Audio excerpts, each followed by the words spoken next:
Well, good morning, everyone. Depending on where you are, I guess it could be good afternoon or good night.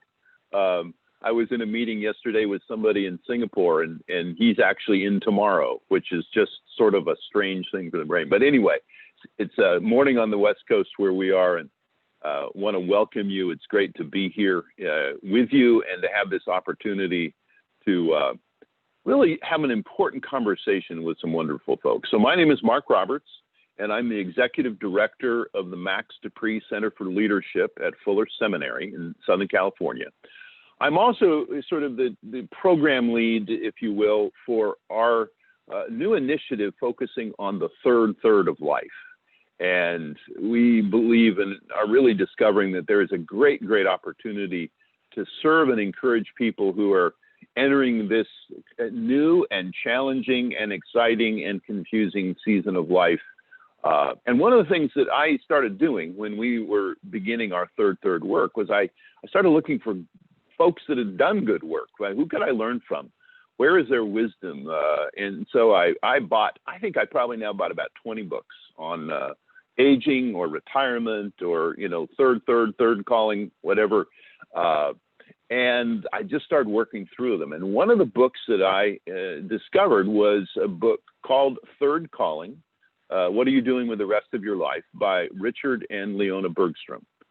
And I love the book. I loved it because it was very available and personable, because it had really solid biblical theology, because it really showed an awareness of gerontology and the real life issues of people in the third of life. And it just had a great vision. And so I read that book some time ago and loved it. And then as it turned out, in the last few months, Richard and Leona Bergstrom and I started overlapping online. We've never actually met face to face. Maybe that'll happen someday. But and we discovered just a common vision and passion. And they did a webinar in their work a few weeks ago on purpose in the pandemic. And I thought to myself, this is really great. I would love it if they could do that with us, and if we could team up and do it again, and we could share it with some of our people and with others. So that's kind of how we got into this particular event. Richard and Leona are the founders and leaders of a really wonderful work called Reignite, Re-Ignite. And they've got a website with a lot of materials. On that website, you can also get access to the books that they've done, Third Calling, and some other materials. They're just people of great wisdom and commitment. They are people of vision, because they saw that the opportunity to serve folks in the third was coming before many of us got around to that. And so they are really some of the leaders in this field. And I am very pleased and excited to have them with us today. Richard and Leona, thank you. Thank you for your work, and thank you for your friendship and encouragement. Thanks for being available today. I think this is going to be a great session. So I'm going to stop talking so that you can start. Awesome. Thank you so much, Mark. And in a moment, I'll put up some PowerPoints to screen share. But I just wanted to say thanks to Mark and the Pree Center of Fuller Seminary for hosting this webinar. And like many of you, our lives have been disrupted by this pandemic, and we've had to adjust our approach to delivering our message and our ministry due to the limitations on travel and gatherings. But it's been a fun journey. So let me bring up a screen share that will be our PowerPoint for today. And so we are Reignite. That's a DBA of our nonprofit, and sponsored, as I said, by Fuller, the Pree Center. So it's been 4 years since we wrote our book, Third Calling, What Are You Doing the Rest of Your Life? And while we've seen a great response to that message, it seems today as if everything has to be filtered through the new realities of the year of 2020, as most of you know. But in the session today, we want to look at the power of purpose in a pandemic. And first of all, look at some of the hopes that we had going into the year, which at the beginning of the year looked a lot different than it does now.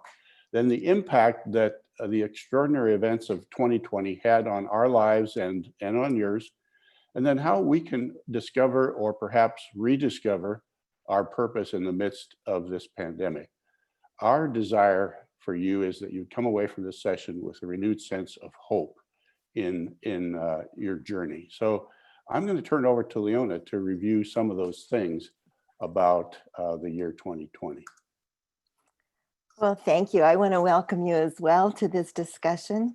We all have been on quite a journey these past few months, and it just feels right to come together and talk about it.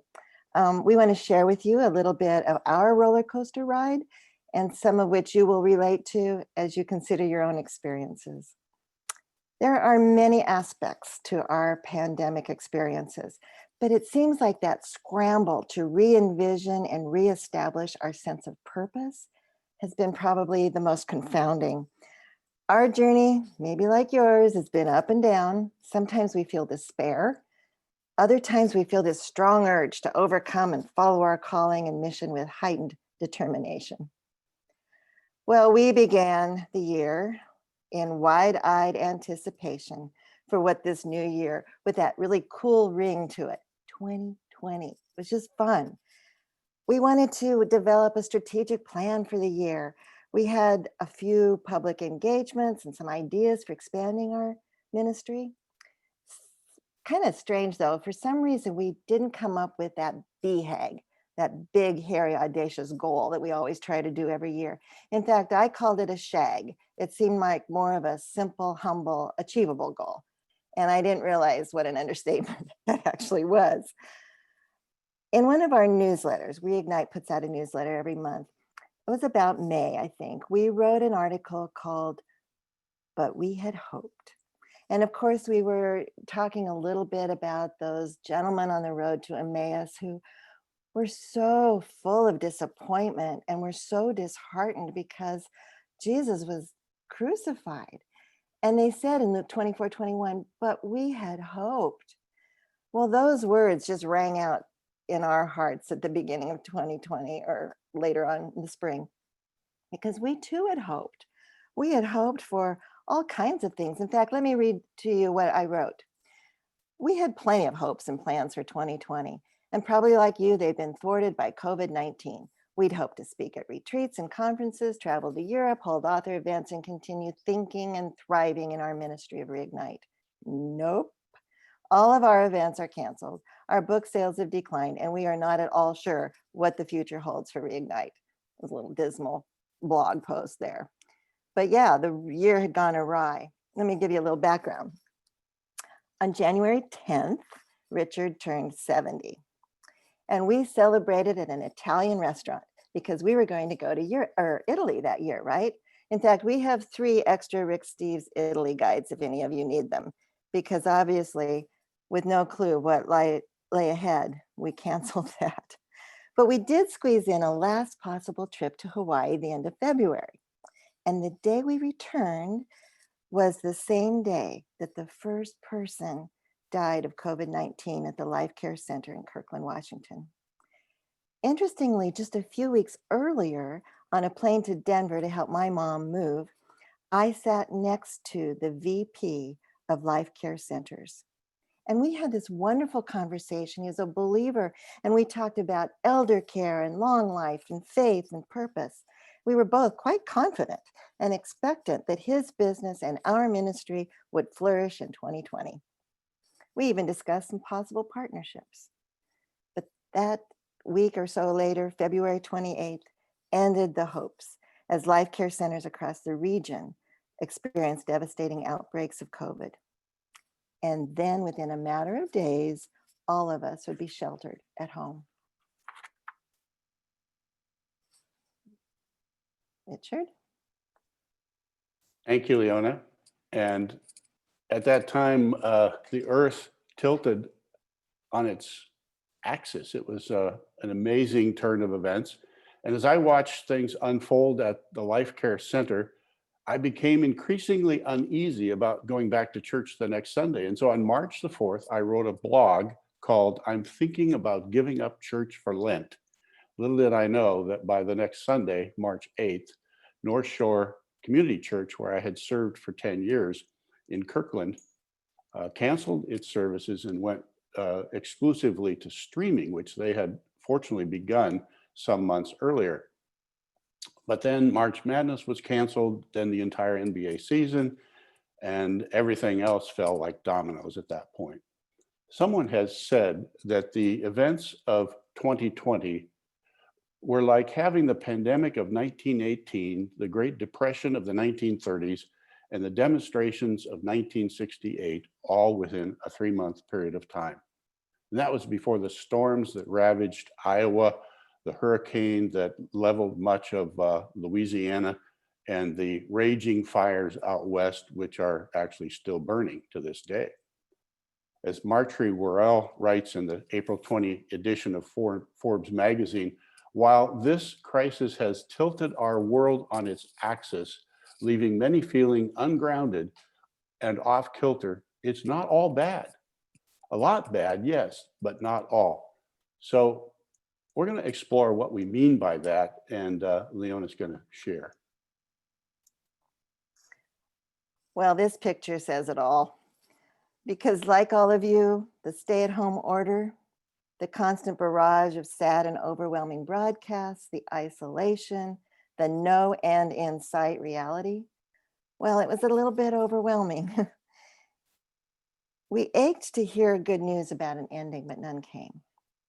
And it became painfully aware that we were betwixt and between what we had known and what was coming. During this time, I read a fascinating devotional written by Father Richard Rohr entitled Liminal Space, and it was based on the Latin word limen, or threshold. He maintained this uncomfortable season is, quote, where we must leave business as usual and enter a world where the rules and expectations are quite different. In such space, he says, we are not certain or in control. And he admonishes us to embrace the betwixt and between period with patience, silence, humility, and hope.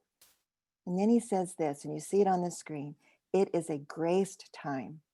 He says we need to be silent instead of speaking, experience emptiness instead of fullness, anonymity instead of persona, and pennilessness instead of plenty.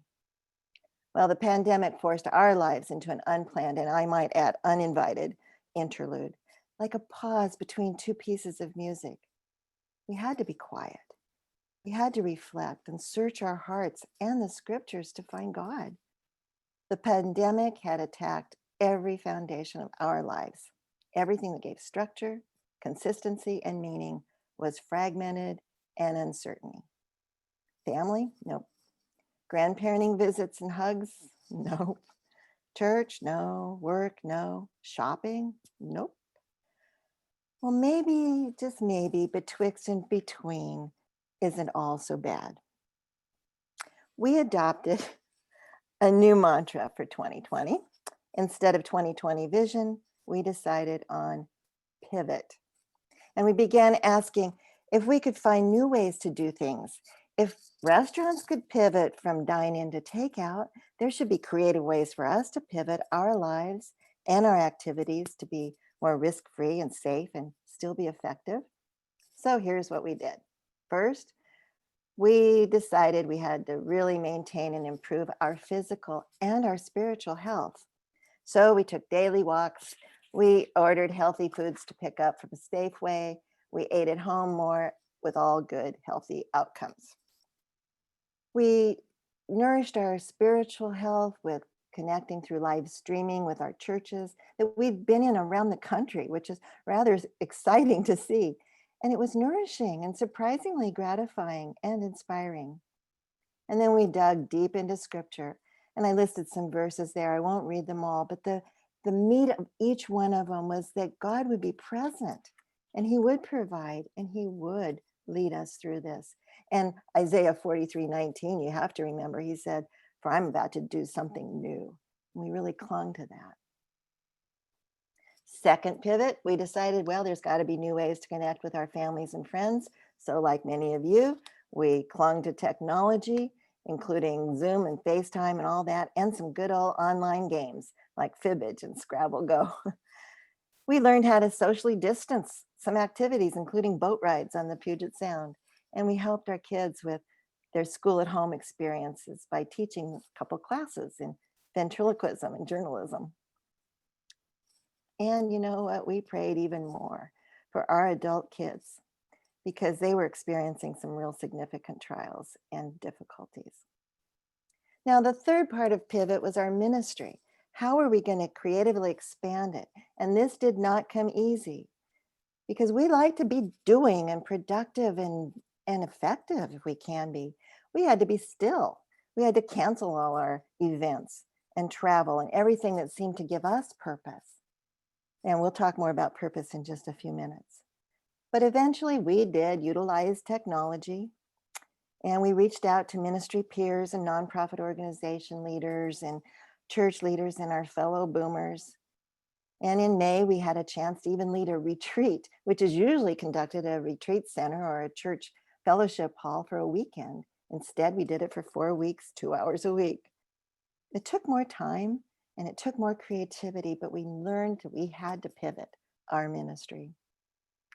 And we really did take some time to dig deeper into research and reading and learning from webinars and writings and discussions in both the field of aging and in ministry. Basically, like this poor guy hanging there, we were just trying to find peace and purpose in the betwixt and between. And to be honest, we didn't really anticipate how long we'd have to hang in that uncomfortable position. But Richard, teach us a little bit about that disruption.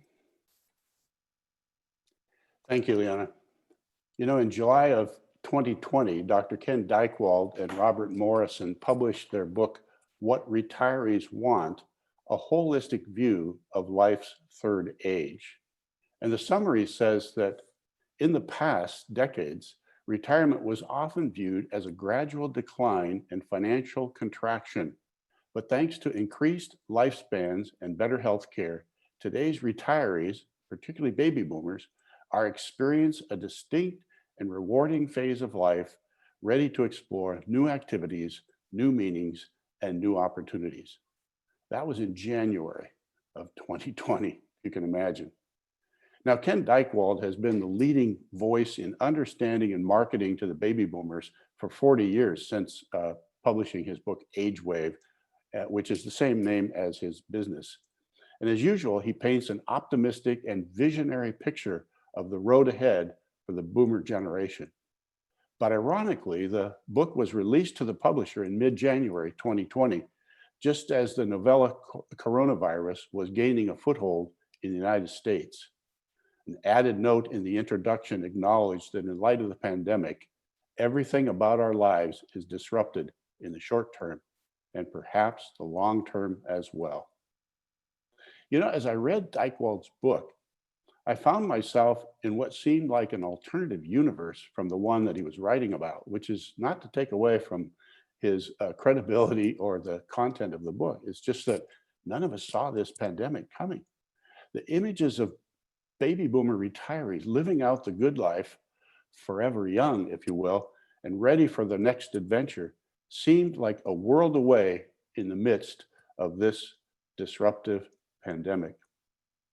There's a song by the Rolling Stones that says, "You can't always get what you want."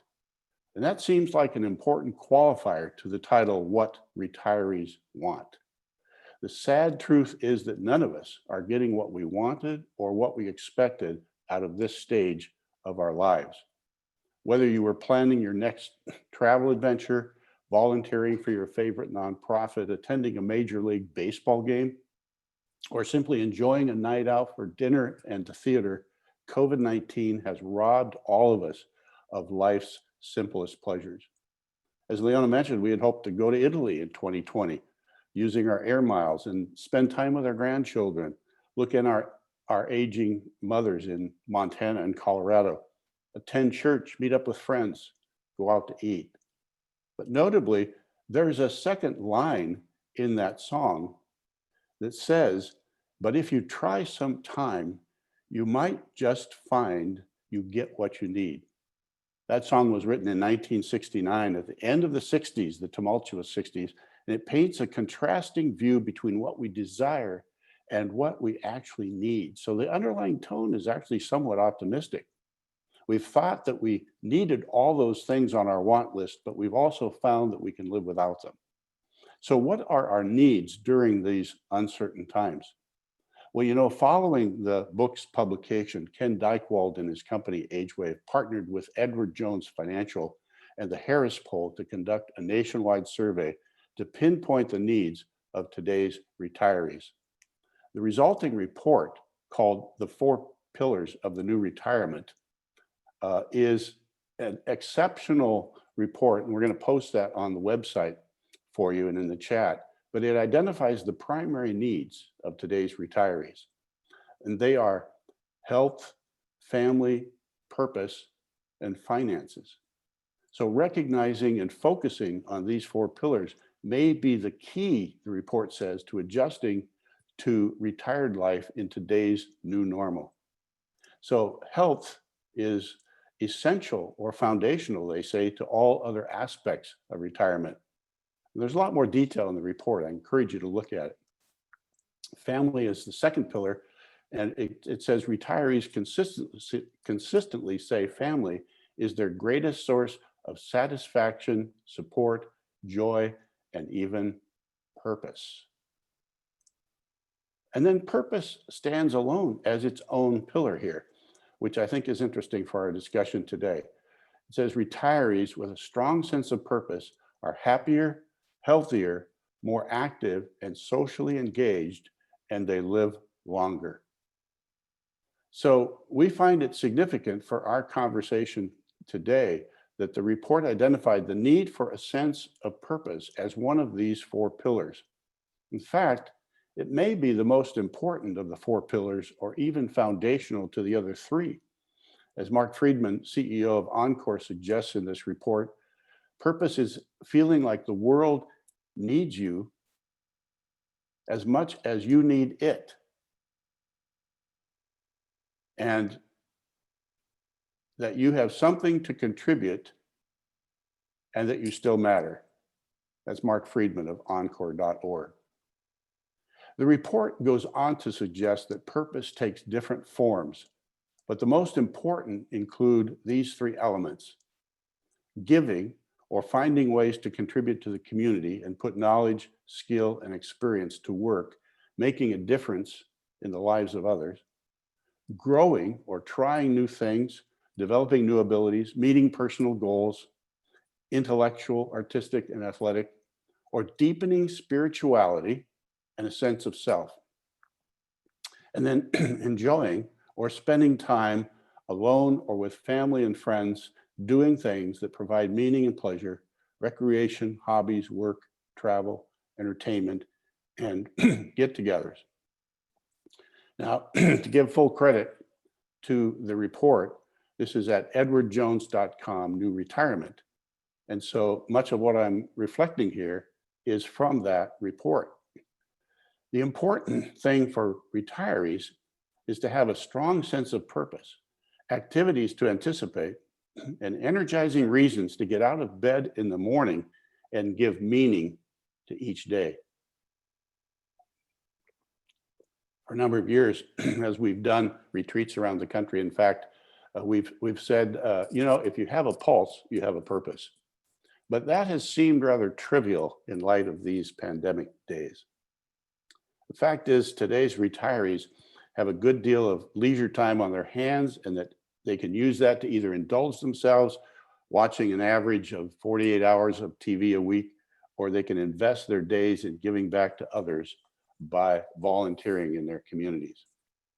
Here's an interesting slide that really captures how it is that today's people in the third of life or retirement find personal sources of purpose, meaning, and fulfillment. You can see on the graph, which is from the report, spending time with loved ones is right there at the top of the list. And how disappointing it is to all of us to be robbed of so much of that. We have 6 grandchildren, and it's very painful to not be with them, hugging them, even though we found some creative ways outdoors to socially distance and get together. Doing interesting and enjoyable things, being generous or giving back, living a faith-filled life, just barely edged out living a fun-filled life by 2 percentage points, but fulfilling life's goals and being financially wealthy. And while COVID-19 has diminished the opportunities for many due to the stay-at-home orders and lockdowns, many have found added purpose in helping others during this time of need, including by supporting the well-being of family and friends. The report goes on to say, grandparents have been pressed into childcare, and healthcare professionals have come out of retirement to lend such a need. Now, for us as Christ followers, our purpose is deeply rooted in our faith and in our relationship with Christ. I think we of all people have a reason to find purpose in the midst of all that is going on around us. And for that comes from knowing who we are, or our identity, primarily found in Christ and in a relationship to him, but also where we've come from, our history, a time to do maybe some reflection, some journaling, some life review, understanding how God has been at work in our past and recognizing that we still have a future. I found this very helpful in my own life to periodically, throughout different stages of my life, do some intense and serious life review. And then where we are going, understanding our vision, the vision for our future, which is very diminished right now. It's hard to see where the future is. We live on the Puget Sound, and periodically over the summer, the skies have been filled with smoke, and more recently with fog, to where we can't even see an island just a short distance away from us. But hopefully this fog is going to lift, and our vision is going to be restored to where we can see possibilities in the days ahead. I think of the Apostle Paul and his life purpose as found in Ephesians 3, verses 1 through 14, where he talks about his identity, his history, and his purpose, his vision in life, summarized in this phrase, to know Christ and the power of his resurrection. Those of us who truly understand our purpose can help others to find their purpose as well, not merely in the temporal things of this world, but in the eternal purposes that God has for us and for the world. So in summary, although we may not get everything we want in the third of life or retirement during these times, that Rolling Stones song reminds us that if we try sometime, we might just find we'll get what we need. We need our health to sustain us and undergird us. We need our families to support us, for us to support them, our purpose to define us and motivate us, and then our finances to undergird us. So before we move on, there's just some questions for you to reflect on. What gave you a sense of purpose in the opening days of 2020? What did you lose, or what has been disrupted? And how have you needed to adjust or pivot? Leona? Well, how are we going to reconstruct this sense of purpose in the midst of all that's going on in the world? We want to suggest 6 principles. Now, this is no formula, this is no magic potion, but perhaps these principles will capture for you, as it has for us, a process for adjusting to the realities imposed upon us by the events of 2020. And because Richard is a pastor and a preacher, all of these principles start with the same letter, and you'll be able to remember them better that way. They all start with A. So the first principle to reconstructing our purpose is to accept this slowdown as a gift. Now, as the pandemic accelerated and our governor issued stay-at-home orders in March, we found ourselves restricted to our house with nowhere to go. And even now, 6 months later, our state and county are in phases that restrict many activities and gatherings. But we recognized it was imperative that we accept this time as a gift and appreciate being able to base our ministry from home and work remotely. Now, accepting discomfort and seeing it as a gift is not easy, but we are inspired by many people in our lives Our own mothers, both in their 90s, have been isolated in their senior living residences for all these months. And they've demonstrated attitudes of acceptance, and may I say, even gratitude. They're thankful daily for their safety and their provisions in life itself. And we've learned a lot from watching that level of acceptance.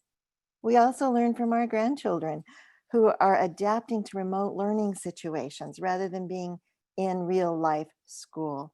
They've set up their learning stations and they have their little headphones and raceable markers on their whiteboards with their schedules, and they've accepted it, not always happily, but gratefully for interaction and learning. And as my granddaughter said the other day, and for the instruction.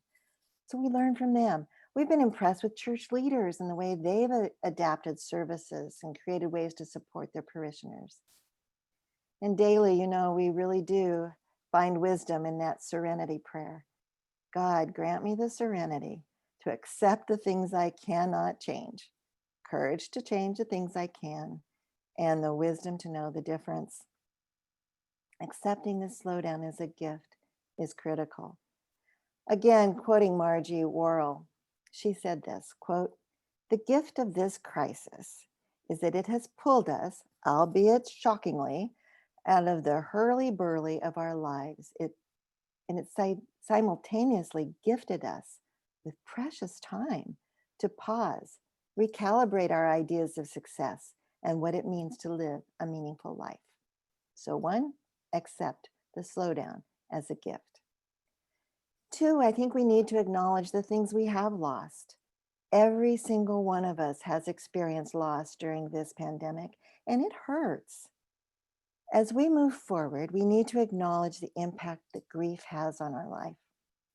David Kessler, who's an expert on grief and was the co-author with Elizabeth Kubler-Ross in that iconic work on grief and grieving, reminds us. He says this heavy feeling we often experience in our hearts and our lungs, it's grief. He said the world has died. He said each of our worlds has died in some way or another. So we've got to give ourselves some permission to acknowledge and grieve the losses. Some of us have actually lost loved ones to this horrible virus. Many of us have given up gathering with families and friends. Many are suffering from financial distress and unemployment. And some of us are just grieving the loss of normal activity. It's clear, individually and together, we are suffering. But Kessler also reminds us that there's another stage of grief, and he calls it meaning. It's transforming grief into meaning or moving into a more peaceful and hopeful existence. And part of what we hope we can do today in this webinar is just encourage you to continue this journey one step at a time, acknowledge and grieve the losses. And this might take some time and intentional reflection.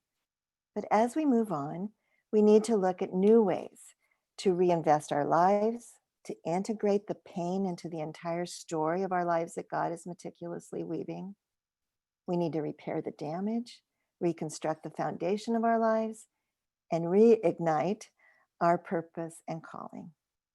And you know what? Eventually, we can expand our focus and mission to serve the next generations, those in need and those in pain.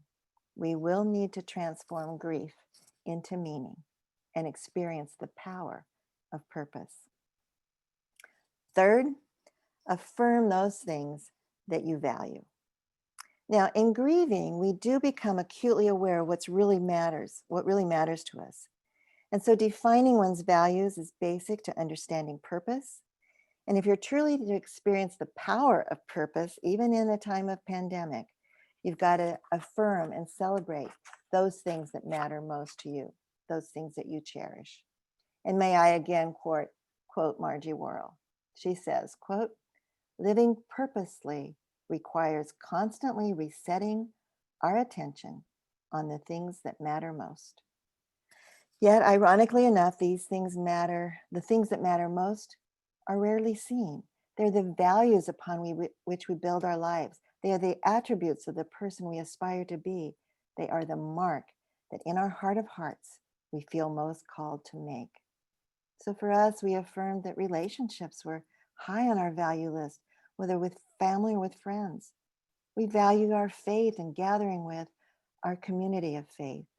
We valued our health and safety, so we took some extreme measures to limit our exposure to people. We spend a lot of time in nature and enjoy the Pacific Northwest, our beaches and our mountains and our forests. So as you think about affirming, what bubbles to the surface for you as you understand your true values? So there's 3 more A's for Richard to cover. Well, 3 more. The 4th A is ask. Ask yourself, okay, what's truly important right now? What do I need to focus on that reflects my purpose? We recently helped a family member clear out a lifetime of possessions after 80 years when he had to move into assisted living. And it was very enlightening to watch all of these possessions either taken to a dumpster, to recycling, to a thrift store, or to an auction house. And it just pressed home for us the futility of life's possessions and accumulating things when all of it basically went back in the box. We decided that the same could apply to our lives, that we needed to downsize certain things during this pandemic. Maybe it's time to downsize some of the activities of our lives in order to be able to concentrate our time and energy on the things that matter. So ask yourself, what's truly important right now? What are your priorities? And then adjust to the new realities. As Leona said earlier, we've had to pivot to new limitations on gathering and events. We learned how to host Zoom events, to upgrade to Zoom Pro, not limited by time or attendees. And we even did that Reignite retreat remotely. We launched a free monthly webinar series last month, and this is actually the 2nd webinar that we've done, sponsored by Pree. Churches have switched to streaming services and only now are beginning to regather with COVID-19 restrictions slightly being lifted. One of our favorite stories of adjusting is the Canlis restaurant in Seattle, which is probably the most famous fine dining restaurant in the whole Northwest. And the owners of that, Mark and Brian Canlis, had to pivot immediately and began, instead of fine dining indoors, they had a burger joint, delivery to homes, and later this summer had a crab shack in the parking lot. But now this fall have shifted completely to where they've launched Canlis Community College, an online menu of various classes. They've adjusted to the new realities of indoor dining and fine dining in a restaurant. All of these businesses that have had to pivot are an example of the need for creativity, flexibility, and adaptability. And then also, we want to encourage you to not let go of your dreams and to advance those goals that are still relevant to you. We still hope that perhaps we could cash in those air miles and travel again. Maybe not to Europe very soon, but somewhere off in the distance. We've recently figured out how to have our grandchildren visit us again, as we mentioned. We can take a ride on the ferry across the Puget Sound. We can perhaps drive with the car windows open, play outside here in front of our home. And we're even thinking about writing another book that would address the challenges of living through these difficult times. So these are all just, again, not a formula, but as we've reflected upon the things that are important, the processes that we've gone through, maybe they will encourage you during this time. So Leona, why don't you put a wrap on this and conclude our thoughts for the day. How will you rediscover the power of purpose, even in this pandemic? This pandemic's turned our world on its axis and stolen so much from all of us. We'd love to hear your stories of how you've accepted and adapted and advanced your goals. We would really love to hear those stories. We hope that in this webinar, we've been able to show you a sense of purpose is critical to our ability to survive the challenges we face in these times. In this season of life, just normally, we need a sense of purpose in order to fulfill all that God has called us to be and do. But in these times, even more so. So whether it's being a tutor to your grandchildren, or a mentor to the younger generations, or volunteering time and talents wherever the world may need you, we can find ways to give back and carry on. We can be a generation that follows our calling, our third calling, as it were. We can lead with confidence. We can adapt with grace. We can leave a legacy of resilience, and we can model hope. So this ends our official presentation, but Dr. Roberts, you had some questions and wanted to talk with our participants. Yes. So, first of all, thank you. That's just very encouraging in many different ways. And I have some of my own questions. If any of you folks have questions, you can go into the Q&A part of Zoom and actually put your questions in there. You're welcome to do that. But the first thing that really strikes me is that throughout your talk, you're very open about and aware of just the losses in this season of life. And I at least was raised in a family and a culture that wasn't very open to acknowledging loss and sadness. And, you know, we just always tried to think on the bright side. What is it that helps you to be able to be honest about those disappointments with yourself and with each other? What gives you that, or helps you have that kind of freedom? Well, you know, just off the top of my head, I think about that book, Good to Great, where the author talks about facing the brutal facts. And the brutal facts of this pandemic are that people are getting sick, people are dying. We've lost a lot of opportunities in the world. Facing that and then just embracing that reality, for me, I guess some days are more difficult than others to really keep that spark alive and keep hope alive and vision for the future. But it's no time to be in denial. We have to be careful. We have to talk about reality and deal with what has been handed us in this world in which we live right now. Leona, any thoughts?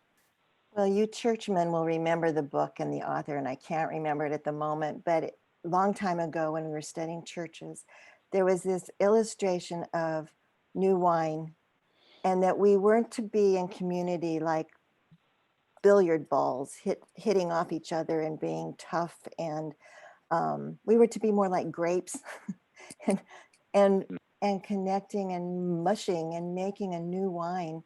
And to me, it's not easy to be honest about the pain, but when you do, you mush together with your community of faith, and you realize that everybody's hurting. Everybody is impacted by this in one way or another, some more drastic than others. But that's our common base, and that's where the good news comes in, is it heals that, it brings us together as community. So I'm a little more mushy than Richard. Well, that's great. I think you're referring to the book, The Taste of New Wine by Keith Miller. Yes, I am. And thank you. I am, you don't know that Keith Miller was the director, the first director of Lady Lodge, where I actually worked for a while. And in his third, when in his 80s, he and I became good friends. And he was such an encourager of community. That seems to be a really important piece of being able to acknowledge what's hard, is having people with whom to share it, and places where we can be open and honest, and where it's okay to be disappointed or sad or or whatever. I mean, it does sound like even in this pandemic, I mean, obviously you have the two of you, but you must have others with whom you're sharing life, both the good things, but also the hard things. How do you do that? Oh. I'm just curious, like, how do you share in relationship these days? On Zoom. Yeah, a Oh. lot of Zoom. Yeah, it's harder. That's pretty much it. On Zoom. Yeah, we've reached Periodic out to a number of colleagues and Mhm. peers, especially early on in this pandemic. I think we were all motivated to connect and find community. That has subsided somewhat. I think some of the enamorment with Zoom has worn a bit thin for folks. We all get more Zoom time than perhaps, especially our grandchildren. But yeah, we've had a great time reaching out to our grandchildren, even in teaching classes with them on Zoom to supplement what they were doing in the school. We do spend a lot of time in nature, and we have a reserve close by that we take a 2-mile walk on.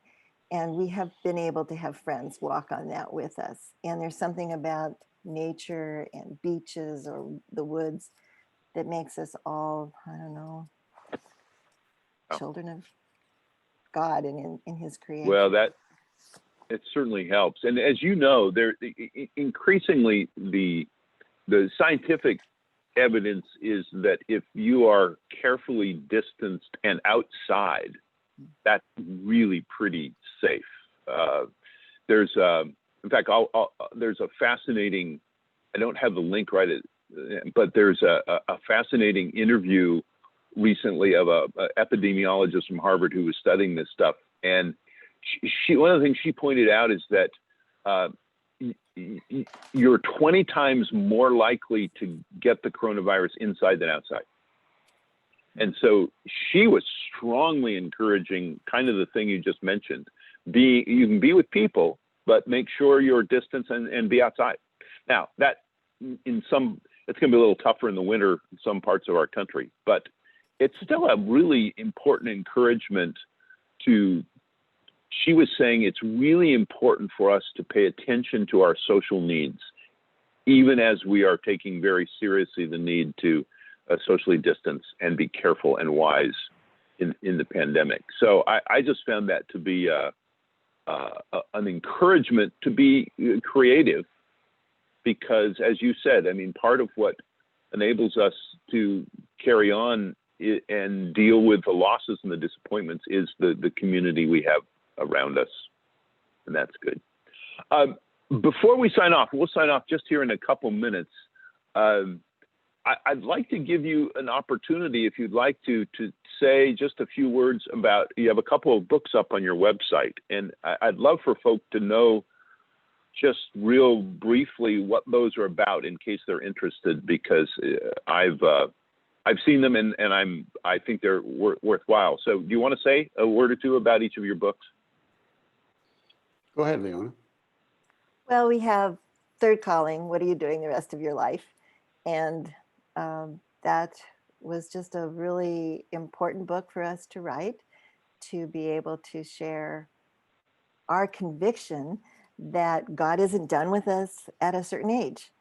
And then in fact, he spent a good deal of time building into us skills and values and talents and personality and all those things that make us us. And it would not be appropriate for us to just quit serving and quit serving him, quit serving the next generations. In fact, it would be very disobedient. So part of our hope in Third Calling is just to encourage our peers to realize that there may be even a whole new thing to do in a whole new season of life. And it's no time for us to just sit and watch television. So that's our main book. We followed that up with a study guide that we have encouraged small groups to use. And that's been, we kind of rearranged it so it's according more to theme. It doesn't just go chapter, chapter, chapter, but theme of Third Calling. And we've seen actually the people that have benefited the most from what we've heard, people sometimes tell you, are younger people, people in their 50s that are thinking about, ooh, what's that going to look like in that? Is there still something worthwhile for me to do? Last year, Yeah, go ahead. Well, last year we just put it all together rather graphically in a personal journal that we actually used the retirement word. It's the first time we've ever actually used that word in a title, but it's called Life After Work. And it goes through just, it's a journal, opportunities to self-reflect and to write answers to questions. And it's very colorful. It's a very fun retirement gift for one thing, but we found that to be a fun tool for people. 10 years ago, we put together a movie called Musical Chairs, which is a DVD that challenges the stereotypes of retirement. Have we done anything else?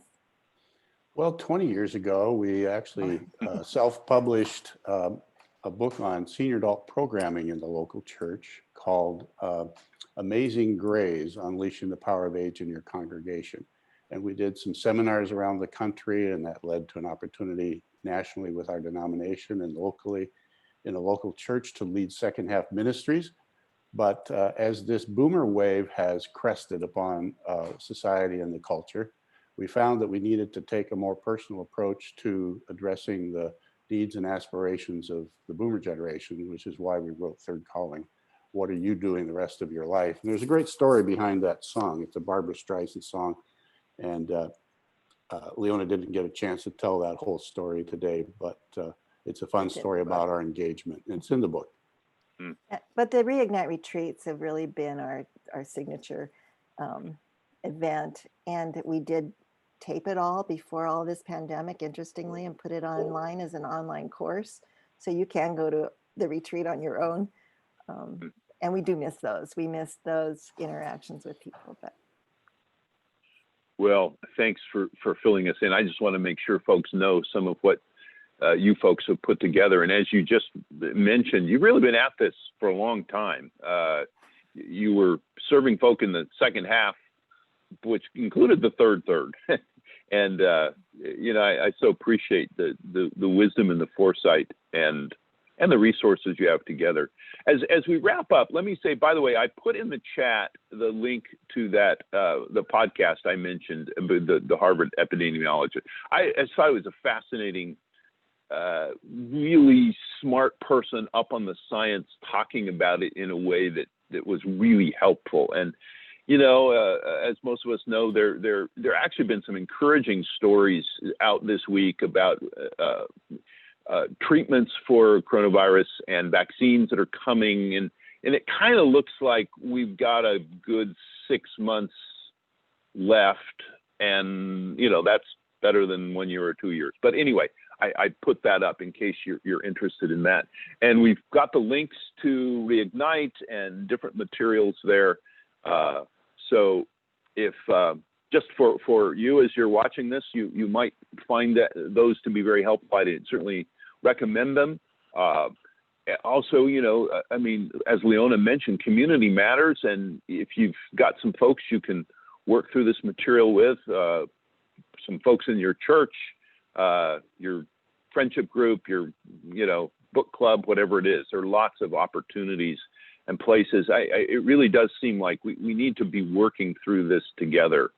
And Richard and Leona, we don't get to be your friends in the ordinary way, but your example and open-heartedness and wisdom really helps. And thank you for thinking us through. Yeah, the link to the epidemiologist, can I send it? I think we can send stuff email out, but it's in the chat. If you go up just a little bit, I put it in there so you can find it.